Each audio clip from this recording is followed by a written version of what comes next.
Hello everyone. बात करते हैं हम लोग तीसरे सी फ्लोर के टोपोग्राफिक फीचर के बारे में, कॉन्टिनेंटल स्लोप। अब जैसे कि जो कॉन्टिनेंटल शेल्फ था वो क्या था, अगर हम लोग उसको अर्थ के सरफेस पर देखें प्लेट्यू की तरह था। प्लेट्यू से जब आप नीचे आते हो प्लेन की तरफ, एक ढलान आपको देखने को मिलेगी कि नहीं मिलेगी, स्लोप देखने को मिलेगी। स्लोप बीच से लेकर कॉन्टिनेंटल शेल्फ में भी है, कॉन्टिनेंटल शेल्फ से लेकर और मतलब जो स्लोप आएगा, जो प्लेन आएगा, एबिसल प्लेन कहते हैं इसको, वहाँ पर भी है। यानी कि अगर मैं दो चीज़ें ऐसी बनाऊँ, ये स्लोप, ये वाली स्लोप और ये वाली स्लोप, ये स्लोप होता होता ये नीचे आ रहा है ना आशिमा?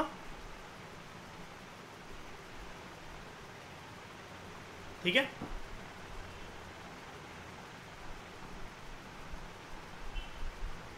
यहां पर हम बात करते हैं कॉन्टिनेंटल स्लोप के बारे में। कॉन्टिनेंटल स्लोप जब शुरू में ढलान आना शुरू होती है, वो एकदम से स्टीप होती है। शुरुआत में जो ढलान है वो शुरू में एकदम से स्टीप होगी, ऐसी बिल्कुल सीधी। उसके बाद धीरे धीरे करके वो कैसी होती है,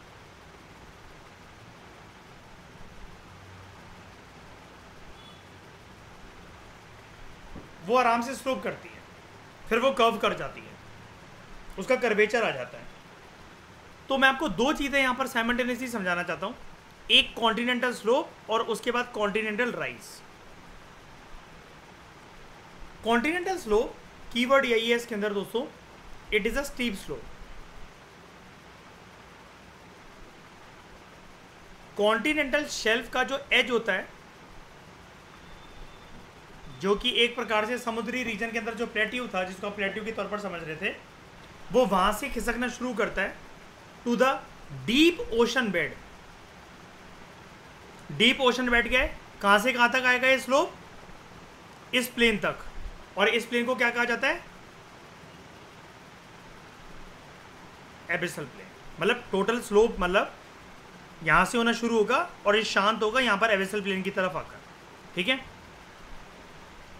तो it is a steep slope which descends from the edge of the continental shelf to the deep ocean bed. इसको बोला जाता है कॉन्टिनेंटल स्लोप। ये एक प्रकार की बाउंड्री बनाता है,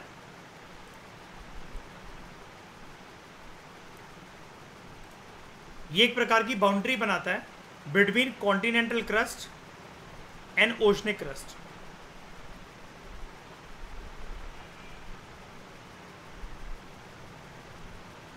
ये है कॉन्टिनेंटल क्रस्ट, इतना पार्ट जो बीच का था, ये बीच की बात कर रहा हूं मैं, BEACH। ये कॉन्टिनेंटल क्रस्ट है, ये ओशनिक क्रस्ट है ना, याद है बेसिक एनसीईआरटी? तो ये क्या उसके बीच की बाउंड्री नहीं बना रहा? बताना जरा, ये स्लोप अगर हो रहा है तो। यार ये है दोस्तों ओशनिक क्रस्ट,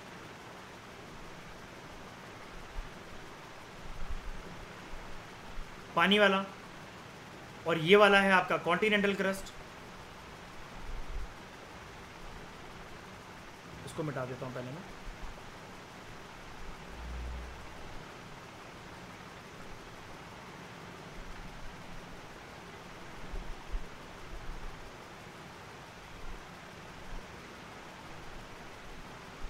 राइट। अब ये जो स्लोप है,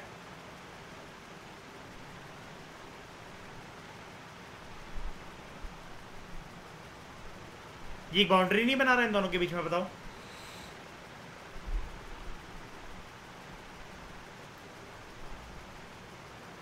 तो this zone is free from deposits as they are steep. यहां डिपॉजिट कुछ भी नहीं हो सकता। क्यों? ये ऐसे जा रहा है आशिमा ठकराइन, बिल्कुल ऐसे जा रहा है। सब कुछ गौरव खिसक नहीं जाएगा एकदम से। डिपोजिशन कहां होगा? जैसे माउंटेन्स के कहां पर होता है? फुट हिल्स पर। इसके फुट हिल्स कहां पर है? मतलब एक तरीके से समझ लो कि फुट हिल्स कहां पर है, इधर कह सकता हूं मैं, यहां पर, ये जो मैं बता रहा हूं, ये यहां पर, यहां सबको डिपॉजिट होगा। ठीक है, वापस आओ। The most important characteristic of continental slope is the presence of deep canyons and trenches. Canyon क्या होता है?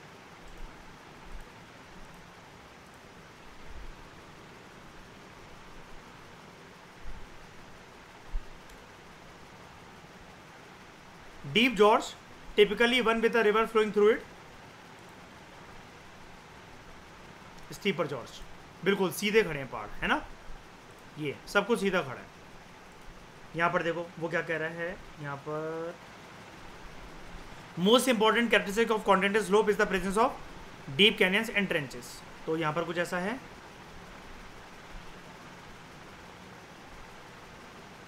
एक तो ये देखो,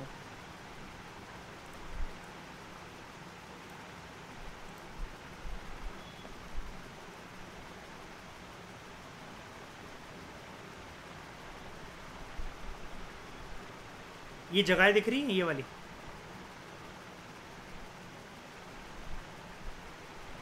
है जगह, श्रेया देखी,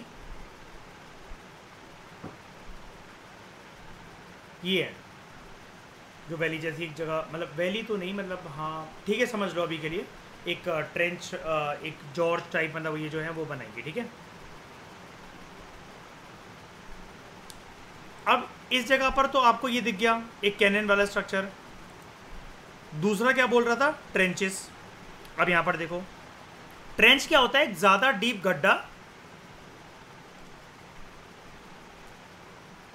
जो कि एक प्लेन रीजन में हो रखा हो। अब प्लेन रीजन तो यही मुझे दिख रहा है, यहां पर ज्यादा डीप गड्ढा कैसा, जैसे मरियाना ट्रेंच है।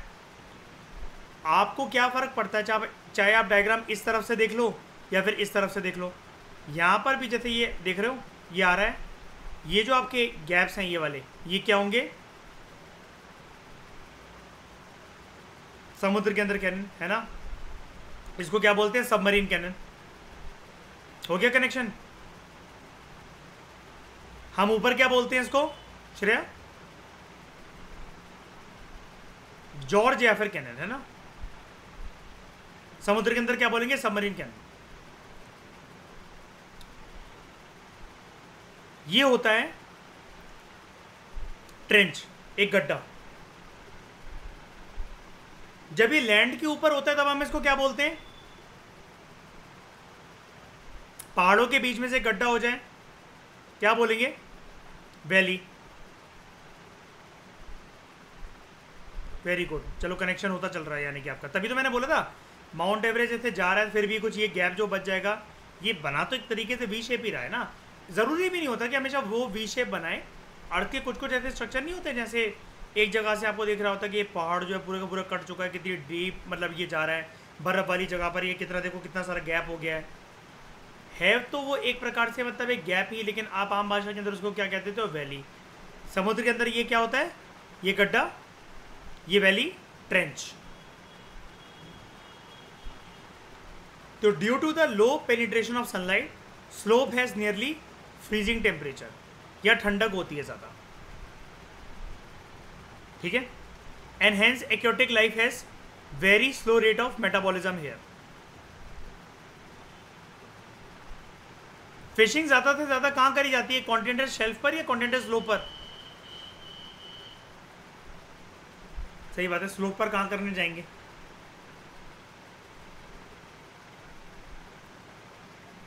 सही बात है। Continental rise,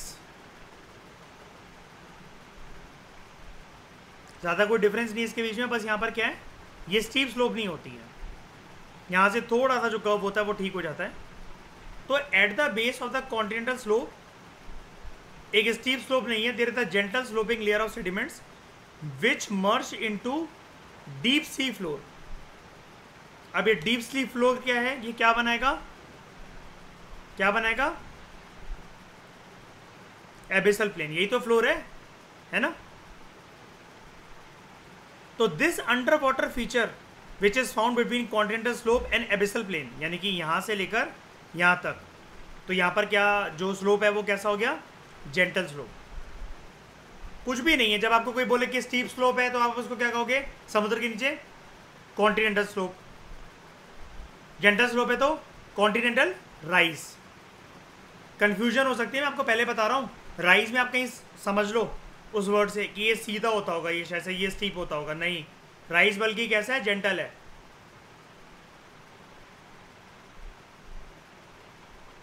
yes, this underwater feature found between continental slope and abyssal plain is called as continental rise. यहां पर सबमरीन फैंस होते हैं जस्ट लाइक एलुवियल फैंस। अब ये कैसे है सबमरीन फैंस? अभी आपको वो ऊपर क्या रूल बता रहा था कॉन्टिनेंटल स्लोप के कंटेक्स्ट में? यहां पर जो डिपोजिशन है वो नहीं हो सकती क्योंकि एकदम से वो सीधी ढलान है। देख रहे हो, this zone is free from deposit as they are steep. तो डिपोजिशन कहाँ होगी? एक बार के लिए मुझे उसको मिटा लेने दो सब कुछ।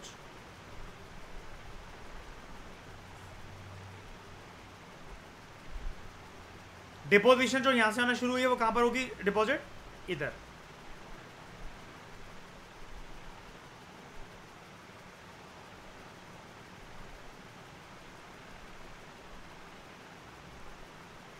तो ये क्या बनाएगा? जैसे अब पानी तो है यहां पर, डिपोजिशन हो रही है, ये ऐसे करते करते थोड़ा आगे भी तो पड़ेगा ना, लाइक दिस।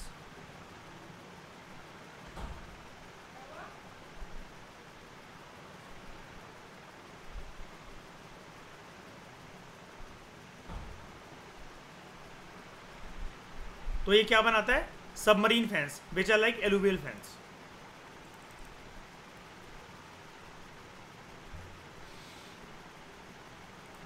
Like this. ये तो एलुवियल फैन होते हैं, डिपोजिशन यहाँ पर आकर जमा हुई है और ये है।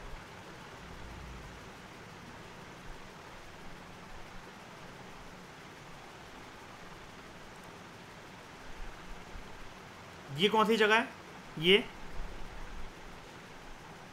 Continental slope, slope. और ये क्या है? ये राइज। ऊपर से सेडिमेंट आना शुरू हुए, गिरे गिरे, मतलब बीच बीच वगैरह से या उससे भी पीछे से आ रहे हैं मान लो, और वो जाकर कहाँ डिपॉजिट हो रहे हैं? कॉन्टिनेंटल राइज पर, उसके बेस पर।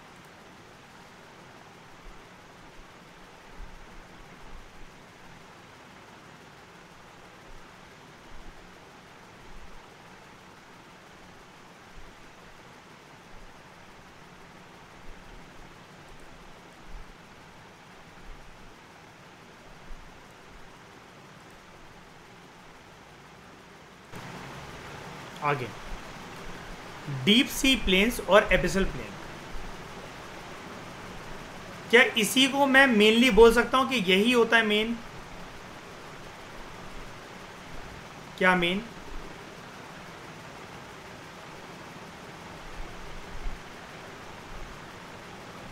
सी फ्लोर है ना।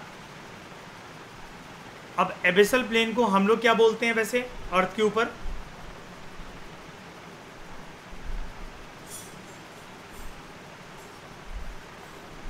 प्लेन्स,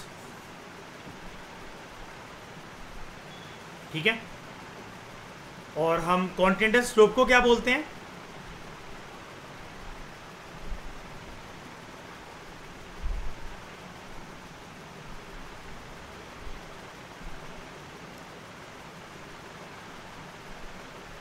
कोई भी चीज हो, किसी भी चीज की स्टीप स्लोप बोल दो। और ये वाली स्लोप कैसी? कॉन्टिनेंटल राइज वाली। Very good, gentle slope. जैसे याद है श्रेया, पहाड़ों से जो नदी निकलती है वो 3 फेजेस से निकलती है। फर्स्ट फेज के अंदर उसकी रफ्तार बड़ी तेज होती है क्योंकि स्लोप बहुत मतलब स्टीप होता है ना। फिर धीरे धीरे करते करते वो जेंटल होना शुरू होता है, तब जाके फाइनली नीचे जाकर डिपोजिशन होता है ना।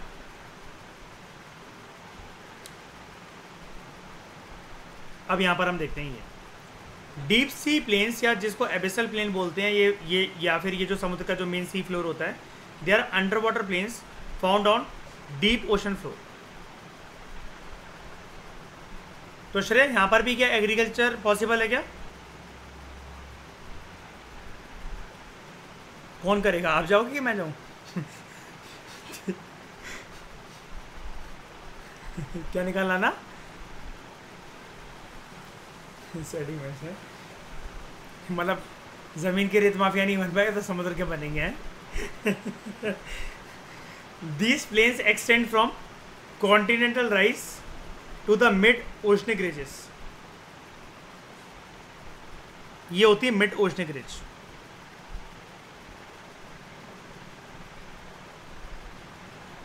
अभी बताता हूँ मैं मिड ओशनिक रिज वगैरह कैसे बनी, लेकिन आप क्या समझो इसको, कॉन्टिनेंटल राइज से लेकर इधर तक, जब ये स्लोप जेंटल हो गई है वहाँ से लेकर मिड ओशनिक रिज के बीच में होते हैं, क्योंकि आप जानते हो प्लेन में ज़्यादा ऊबड़ खाबड़पन नहीं होना चाहिए ना, चाहे वो अर्थ के सरफेस का हो या फिर नॉर्मल डेफिनेशन के अंदर जब हम प्लेन कह रहे हैं, जहाँ ऊबड़ खाबड़ आया हल्का सा ऊपर नीचे जो मीटर्स हैं या जो किलोमीटर है, अगर वो चेंज हुआ अगर हल्का सा भी, तो फिर वो हम उसको प्लेन नहीं कह सकते। प्लेन का मतलब ही होता है फ्लैट लैंड, है ना, flat surface. The gradient of the slope is very gentle and it appears as a uniform flat and featureless plain. Featureless plain मतलब उस प्लेन पर आपको कुछ नहीं मिलेगा, वो स्मूथ सरफेस है। These plains are usually covered by thick layer of sediments composed of clay, silt and sand, which are brought by the rivers. इसी से बना है, हमारे प्लेन्स भी ऐसे ही बनते हैं श्रेया, धरती के ऊपर। क्यों ठकुराइन, कि तुम लोग ऊपर से मिट्टी उठा उठा के फेंकते हो रोज रिचुअल्स या कन्वेंशन के तौर पर। These are often characterized by features like abyssal hills, नाम सुनते जाना, sea mounts, gjords,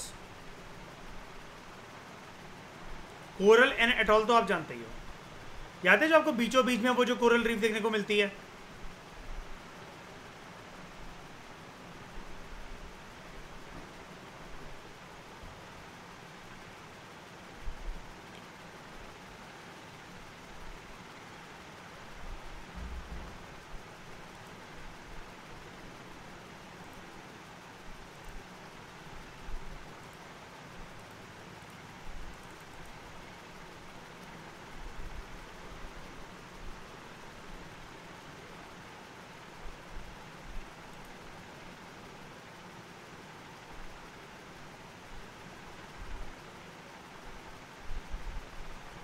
आप लोग एक बारी इस डायग्राम पर आओ,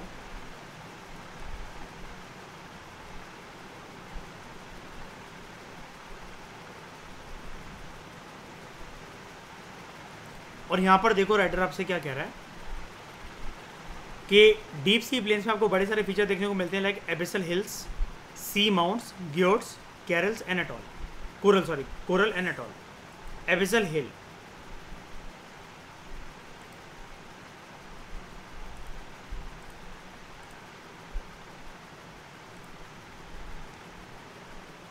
ये आप देख पा रहे हो,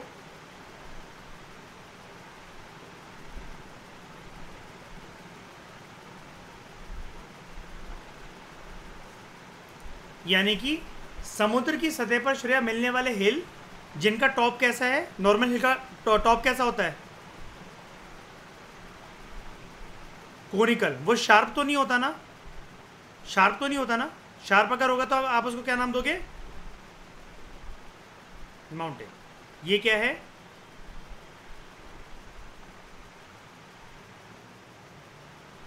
हिल, लेकिन क्योंकि समुद्र की सतह पर मिल रहा है तो नाम क्या हो जाएगा,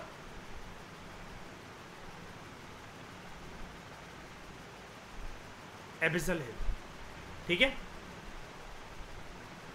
उसके बाद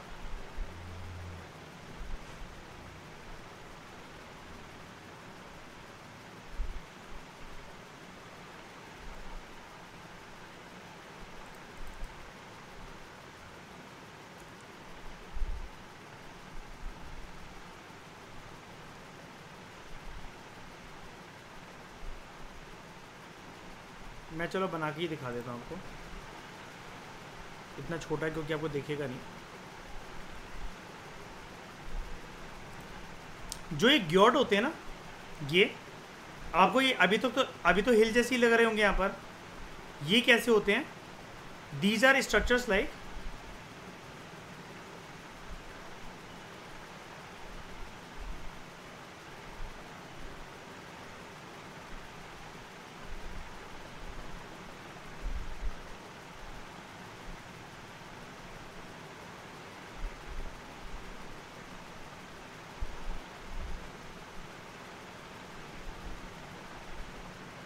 ये स्ट्रक्चर्स होते हैं। यानी कि एक हिली है जिसका सरफेस कैसा हो, ऊपर से एक फ्लैट हो, यानी कि ये भी एक प्रकार से कैसे दिख रहे हैं आपको, अगर ये लैंड पे होते तो आप इनको क्या बोलते?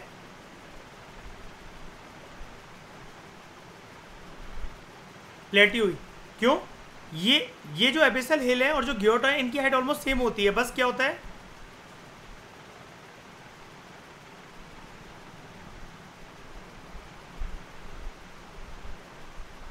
ये कोनिकल होते हैं तो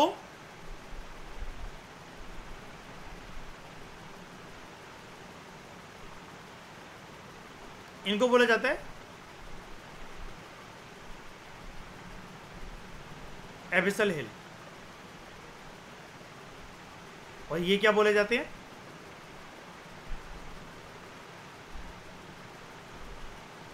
ग्योट।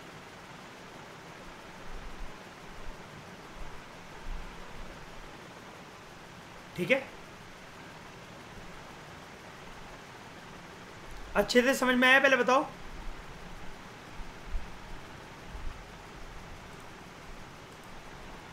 फिर क्या है आपका सी माउंट।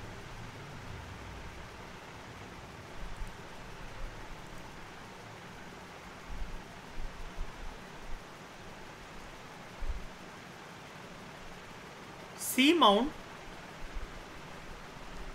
ध्यान से समझना, सी माउंट एक ऐसा कोनिकल स्ट्रक्चर होता है जिसकी हाइट एबिसल हिल या ग्योट से ज़्यादा होती है, और जर्नली सी माउंट भी एक आर्क में एग्जिस्ट करता है, वो भी एक ग्रुप में, एक चेन में एग्जिस्ट करता है, और उसमें से किसी किसी की चोंच या अक्सर उसकी चोंच पानी के ऊपर ही होती है।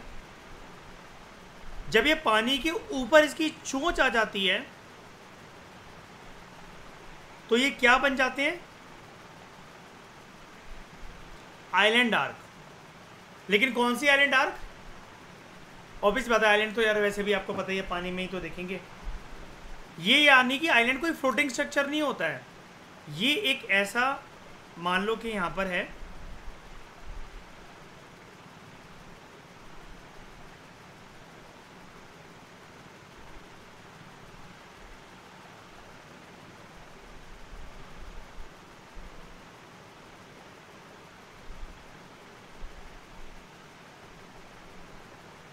पानी,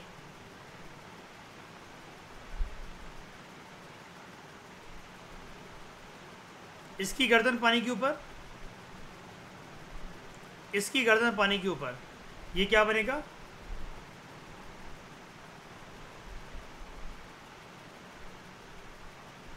सी माउंट,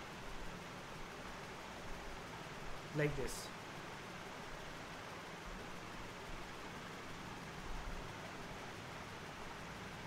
ये आपका सी माउंट।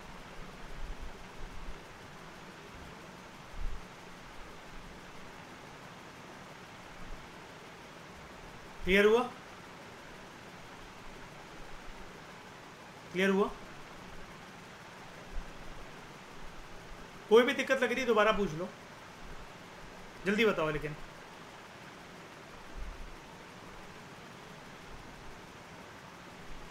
दिमाग में श्रेया ये आ रहा होगा ना कि तीनों में सर एक बार डिफरेंस बता दो।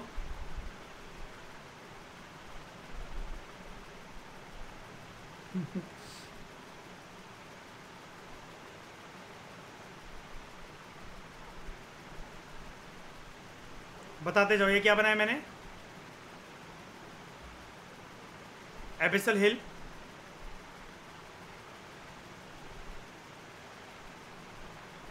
ये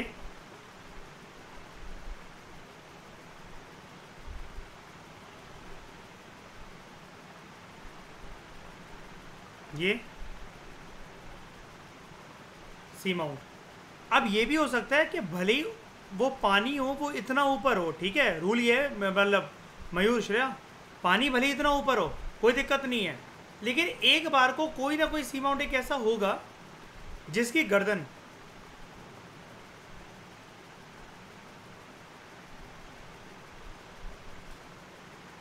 पानी के ऊपर निकल आएगी और फिर इतने हिस्से को नाम दिया जाएगा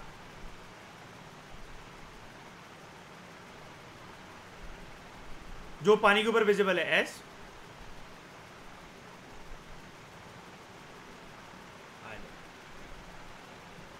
An island is a water body surrounded by water on how many sides?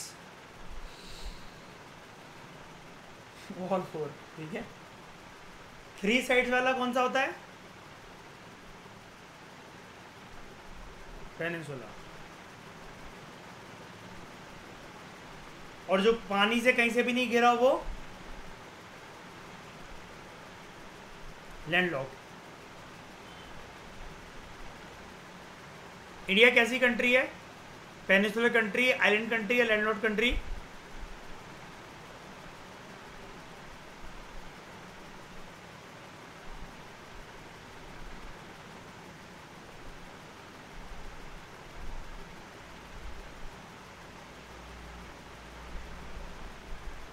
अब कोरल और एटॉल तो आप जानते ही हो।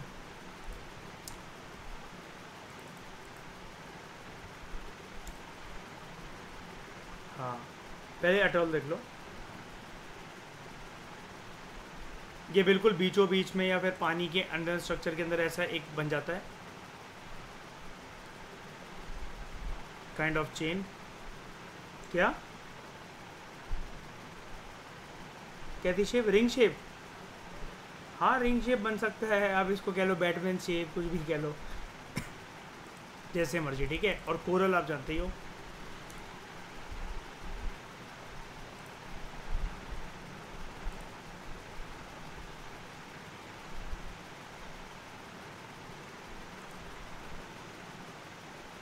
ये देखो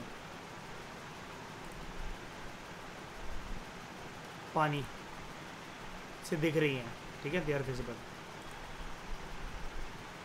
जो एबिसल प्लेन्स एटलांटिक ओशन और इंडियन ओशंस में होते हैं, they tend to be extensive then the Pacific ocean because majority of the world's largest rivers they empty their sediments into either Atlantic or Indian Ocean. Example Amazon, Ganga, Brahmaputra rivers. इन वाले plain को भी बनने के लिए क्या चाहिए? सेडिमेंट चाहिए ना। अब सेडिमेंट कहाँ से? समुद्र की सतह में ऑटोमेटिकली आ रहे हैं, कॉन्टिनेंट से आ रहे हैं ना, ऊपर से अर्थ के सरफेस पे। तो इसलिए आपको एक नया रूल क्या जानने को मिला कि जो एबिसल प्लेन्स होते हैं अटलांटिक और इंडियन ओशंस के, वो ज्यादा बड़े होते हैं, मतलब उनका सी फ्लोर का एरिया ज्यादा बड़ा होगा ना। और Atlantic ocean is which shaped ocean? S shaped. Indian ocean is which shaped ocean? Triangular. W कहां से आ गया? ठीक है, triangular. Pacific ocean is which shaped ocean?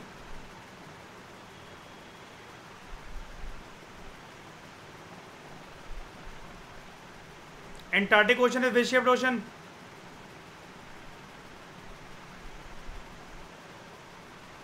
पागल हो गए, पजल खेलने बैठे हैं यहाँ पे।